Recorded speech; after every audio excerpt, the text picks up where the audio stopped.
नमस्कार दोस्तों, मैं रंजना कालरा आपका अपने चैनल पर स्वागत करती हूं। मैं फिर से हाजिर हूं एक नई वीडियो के साथ। आशा करती हूं आपको वीडियो पसंद आएगी। बोलो सियापति रामचंद्र महाराज की जय। ऐसे सुंदर और उत्तम बंदरमार बनाए जैसे कामदेव ने फंदे सजाए हों। अनेक मंगल कलश और सुंदर ध्वजा, पताका, पर्दे और चमर बनाए जिसमें मणियों के अनेक सुंदर दीपक हैं। उस विचित्र मंडप का तो वर्णन ही नहीं किया जा सकता जिस मंडप में श्री जानकी जी दुल्हन होंगी। किस कवि की ऐसी बुद्धि है जो उसका वर्णन कर सके। जिस मंडप में रूप और गुणों के समुद्र श्री रामचंद्र जी दूल्हा होंगे, वह मंडप 3 लोकों में प्रसिद्ध होना चाहिए। जनक जी के महल की जैसी शोभा है वैसी ही शोभा नगर के प्रत्येक घर की दिखाई देती है। उस समय जिसने तिरहुत को देखा उसे 14 भुवन तुच्छ जान पड़े। जनकपुर में नीच के घर भी उस समय जो संपदा सुशोभित थी उसे देखकर इंद्र भी मोहित हो जाता था। जिस नगर में साक्षात लक्ष्मी जी कपट से स्त्री का रूप सुंदर वेश बनाकर बसती हैं, उस पुर की शोभा का वर्णन करने में सरस्वती और शेष भी सकुचाते हैं। जनक जी के दूत श्री रामचंद्र जी की पवित्र पुरी अयोध्या में पहुंचे। सुंदर नगर देखकर वे हर्षित हुए। राजद्वार पर जाकर उन्होंने खबर भेजी। राजा दशरथ जी ने सुनकर उन्हें बुला लिया। दूत ने प्रणाम करके चिट्ठी दी। प्रसन्न होकर राजा ने स्वयं उठकर उसे लिया। चिट्ठी पढ़ते समय उनकी आंखों में जल छा गया, शरीर पुलकित हो गया और छाती भर आई। हृदय में राम और लक्ष्मण हैं, हाथ में सुंदर चिट्ठी है। राजा उसे हाथ में लिए ही रह गए। खट्टी मीठी कुछ भी नहीं कह सके। फिर धीरज धरकर उन्होंने पत्रिका पढ़ी। सारी सभा सच्ची बात सुनकर हर्षित हो गई। भरत जी अपने मित्रों और भाई शत्रुघ्न के साथ जहाँ खेलते थे वहीं समाचार पाकर वे आ गए। बहुत प्रेम से सकुचाते हुए पूछते हैं, पिताजी चिट्ठी कहाँ से आई है? हमारे प्राणों से प्यारे दोनों भाई कहिए सकुशल तो हैं और वे किस देश में हैं? स्नेह से सने ये वचन सुनकर राजा ने फिर से चिट्ठी पढ़ी।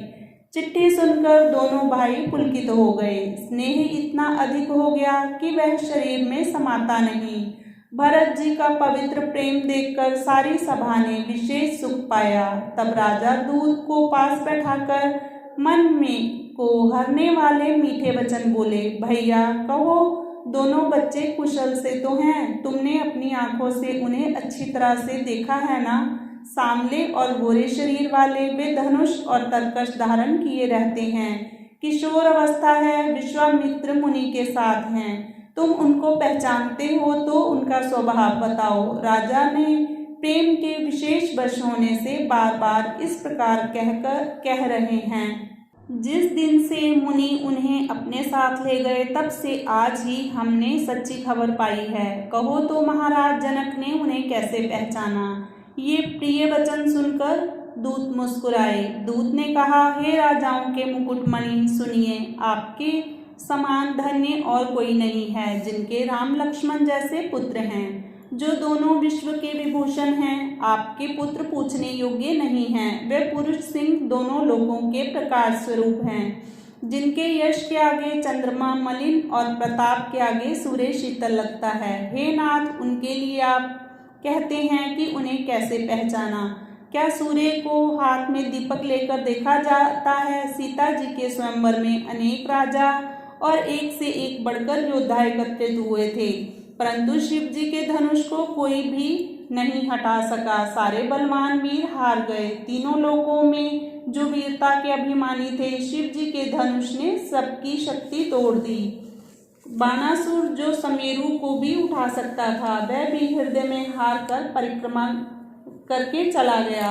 और जिसने खेल ही खेल से कैलाश को उठा लिया था, वह रावण भी उस सभा में पराजय को प्राप्त हुआ। हे महाराज सुनिए, वहाँ रघुवंशमणि श्री रामचंद्र जी ने बिना ही प्रयास शिव जी के धनुष को वैसे ही तोड़ डाला जैसे हाथी कमल की डंडी को तोड़ डालता है। धनुष टूटने की बात सुनकर परशुराम जी क्रोध भरे आए और उन्होंने बहुत प्रकार से आंखें दिखाई। अंत में उन्होंने भी श्री रामचंद्र जी का बल देखकर उन्हें अपना धनुष दे दिया और बहुत प्रकार विनती करके वन को गमन किया। हे राजन, जैसे श्री रामचंद्र जी अतुलनीय बली हैं, वैसे ही तेज निधान लक्ष्मण जी भी हैं, जिनके देखने मात्र से राजा लोग ऐसे कांप उठते थे जैसे हाथी सिंह के बच्चे के ताकने से कांप उठते हैं। हे देव, आपके दोनों बालकों को देखने के बाद अब आंखों के नीचे कोई आता ही नहीं, हमारी दृष्टि पर कोई चढ़ता ही नहीं। प्रेम, प्रताप और वीर रस में पगी हुई दूतों के वचन रचना सबको बहुत प्रिय लगी।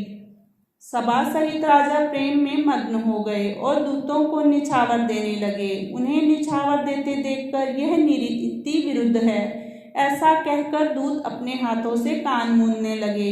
धर्म को विचार कर उनका धर्मयुक्त बर्ताव देखकर सभी ने सुख माना। तब राजा ने उठकर वशिष्ठ जी के पास जाकर उन्हें पत्रिका दी और आदर पूर्वक दूतों को बुलाकर सारी कथा गुरु जी को सुना दी। जब सब समाचार सुनकर और अत्यंत सुख पाकर गुरु बोले, पुण्यात्मा पुरुष के लिए पृथ्वी सुखों से छाई हुई है। जैसे नदियां समुद्र में जाती हैं, यद्यपि समुद्र को नदी की कामना नहीं होती, वैसे ही सुख और संपत्ति बिना ही बुलाए स्वाभाविक ही धर्मात्मा पुरुष के पास जाती हैं। तुम जैसे गुरु, ब्राह्मण, गाय और देवता की सेवा करने वाले हो, वैसे ही पवित्र कौशल्या देवी भी हैं। तुम्हारे समान पुण्य आत्मा जगत में कोई नहीं हुआ और ना है और ना ही होने ही वाला है। हे राजन, तुमसे अधिक पुण्य और किसका होगा, जिसके राम सरीखे पुत्र हैं और जिसके चारों बालक वीर, विनम्र, धर्म का व्रत धारण करने वाले और गुणों के सुंदर समुद्र हैं। तुम्हारे लिए सभी कालों में कल्याण है, अतएव डंका बजवाकर बारात सजाओ और जल्दी चलो। गुरु जी के ऐसे वचन सुनकर हे नाथ, बहुत अच्छा कहकर और सिर झुकाकर दूतों को डेरा दिलवाकर राजा महल में गए। राजा ने सारे रनिवास को बुलाकर जनक जी की पत्रिका बांचकर सुनाई। समाचार सुनकर सब रानियां हर्ष से भर गईं। राजा ने फिर दूसरी सब बातों का वर्णन किया। प्रेम में प्रफुल्लित हुई रानियां ऐसी सुशोभित हो रही हैं जैसे मोरनी बादलों की गरज सुनकर प्रफुल्लित होती है। बड़ी बूढ़ी स्त्रियां प्रसन्न होकर आशीर्वाद दे रही हैं। माताएं अत्यंत आनंद में मग्न हैं। उस अत्यंत प्रिय पत्रिका को आपस में लेकर सब हृदय से लगाकर छाती शीतल करती हैं। राजाओं में श्रेष्ठ दशरथ जी ने श्री राम लक्ष्मण की कीर्ति और कहनी का उस अत्यंत प्रिय पत्रिका को आपस में लेकर सब हृदय से लगाकर छाती शीतल करती हैं। राजाओं में श्रेष्ठ दशरथ जी ने श्री राम लक्ष्मण की कीर्ति और करनी का बारंबार वर्णन किया। यह सब मुनि की कृपा है, ऐसा कहकर वे बाहर चले आए। तब रानियों ने ब्राह्मणों को बुलाया और आनंद सहित उन्हें दान दिए। श्रेष्ठ ब्राह्मण आशीर्वाद देते हुए चले। तब भिक्षुकों को बुलाकर करोड़ों प्रकार की निछावरें उनको दी। चक्रवर्ती महाराज दशरथ के चारों पुत्र चिरंजीवी हों, यो कहते हुए वे अनेक प्रकार के सुंदर वस्त्र पहन कर चले। आनंदित होकर नगाड़े वालों ने बड़े जोर से नगाड़ों पर चोट लगाई। सब लोगों ने जब यह समाचार पाया तब घर घर बधावे होने लगे। 14 लोगों में उत्साह भर गया कि जानकी जी और श्री रघुनाथ जी का विवाह होगा। यह शुभ समाचार पाकर लोग प्रेम मग्न हो गए और रास्ता, घर तथा गलियां सजाने लगे। यद्यपि अयोध्या सदा सुहावनी है, क्योंकि वह श्री राम जी की मंगलमयी पवित्र पुरी है, तथापि प्रीति पर प्रीति होने से वह सुंदर मंगल रचना से सजाई गई। ध्वजा, पताका, पर्दे और सुंदर चमरों से सारा बाजार बहुत ही अनूठा छाया हुआ है। सोने के कलश, तोरण, मणियों की झालरें, हल्दी, दूध, दही, अक्षत और मालाओं से लोगों ने अपने अपने घरों को सजाकर मंगलमय बना लिया। गलियों को चतुरसम से सींचा और द्वारों पर सुंदर चौक पुराए। चंदन, केसर, कस्तूरी और कपूर से बने हुए एक सुगंधित द्रव को चतुरसम कहते हैं। बिजली की सी कांति वाली चंद्रमुखी, हरिण के बच्चे के जैसे नेत्र वाली और अपने सुंदर रूप से कामदेव की स्त्री रति के अभिमान को छुड़ाने वाली सुहागन स्त्रियां सभी 16 श्रृंगार सजकर जहां तहां झुंड की झुंड मिलकर मनोहर वाणी से मंगल गीत गा रही हैं, जिनके सुंदर स्वर को सुनकर कोयलें भी लजा जाती हैं। राजमहल का वर्णन कैसे किया जाए, जहां विश्व को विमोहित करने वाला मंडप बनाया गया है। अनेक प्रकार के मनोहर मांगलिक पदार्थ शोभित हो रहे हैं और बहुत से नगाड़े बज रहे हैं। कहीं भाट बिरदावली का उच्चारण कर रहे हैं और कहीं ब्राह्मण वेद ध्वनि कर रहे हैं। सुंदरी स्त्रियां श्री राम जी और श्री सीता जी का नाम ले लेकर मंगल गीत गा रही हैं। उत्साह बहुत है, महल अत्यंत ही छोटा है, इससे उसमें ना समाकर मानो वह उत्साह चारों ओर उमड़कर चला है। दशरथ के महल की शोभा का वर्णन कौन कवि कर सकता है, जहाँ समस्त देवताओं के शिरोमणि श्री रामचंद्र जी ने अवतार लिया है।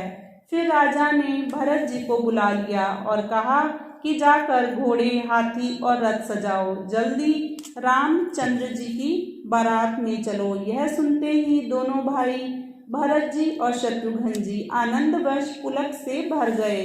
भरत जी ने सब साहनी बुलाए और उन्हें आज्ञा दी। वे प्रसन्न होकर उठकर दौड़े। उन्हें रुचि के साथ जी ने कस कर घोड़े सजाए। रंग रंग के उत्तम घोड़े शोभित हो गए। सब घोड़े बड़े ही सुंदर और चंचल करनी के हैं। वे धरती पर पैर रखते हैं जैसे जलते हुए लोहे पर रखते हों। अनेक जाति के घोड़े हैं जिनका वर्णन नहीं हो सकता, मानो हवा का निरादर करके उड़ना चाहते हैं।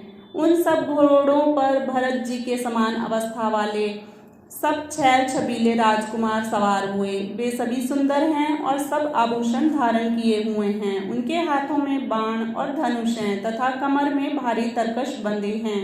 सभी चुने हुए छबीले छैल शूरवीर, चतुर और नवयुवक हैं। प्रत्येक सवार के साथ 2 पैदल सिपाही हैं जो तलवार चलाने की कला में बड़े निपुण हैं।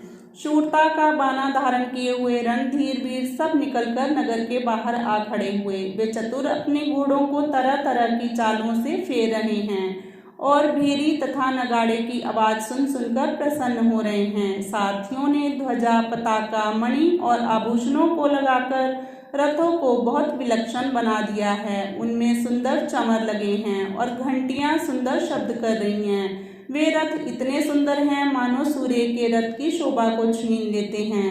अनगिनत श्याम कर्ण घोड़े थे। उनको सारथियों ने उन रथों में जोत दिया है जो सभी देखने में सुंदर और गहनों से सजाए हुए सुशोभित हैं और जिन्हें देखकर मुनियों के मन भी मोहित हो जाते हैं, जो जल पर भी जमीन की तरह ही चलते हैं। वेग की अधिकता से उनकी टाप पानी में नहीं डूबती।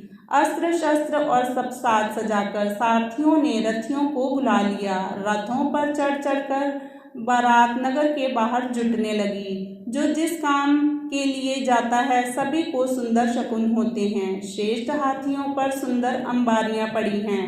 वे जिस प्रकार सजाई गई थी सो कहा नहीं जा सकता। मतवाले हाथी घंटों से सुशोभित होकर चले, मानो सावन के सुंदर बादलों के समूह जा रहे हैं। सुंदर पालकियां, सुख से बैठने योग्य ताजमान और रथ आदि और भी अनेक प्रकार की समारियां हैं। उन पर श्रेष्ठ ब्राह्मणों के समूह चढ़कर चले, मानो सब वेदों के छंद ही शरीर धारण किए हुए हों। मागध, सूत, भाट और गुण गाने वाले सब जो जिस योग्य थे वैसी सवारी पर चढ़कर चले। बहुत जातियों के खच्चर, ऊंट और बैल, असंख्य प्रकार की वस्तुएं लाद लाद कर चले। कहार करोड़ों कामरे ले चले। उनमें अनेक प्रकार की इतनी वस्तुएं थी कि जिनका वर्णन कौन कर सकता है। सब सेवकों के समूह अपना अपना साज समाज बनाकर चले। सबके हृदय में अपार हर्ष है और शरीर पुलक से भरे हैं। सबको एक ही लालसा लगी है कि हम श्री राम लक्ष्मण दोनों भाइयों को नेत्र भरकर कब देखेंगे। बोलो सियापति रामचंद्र महाराज की जय।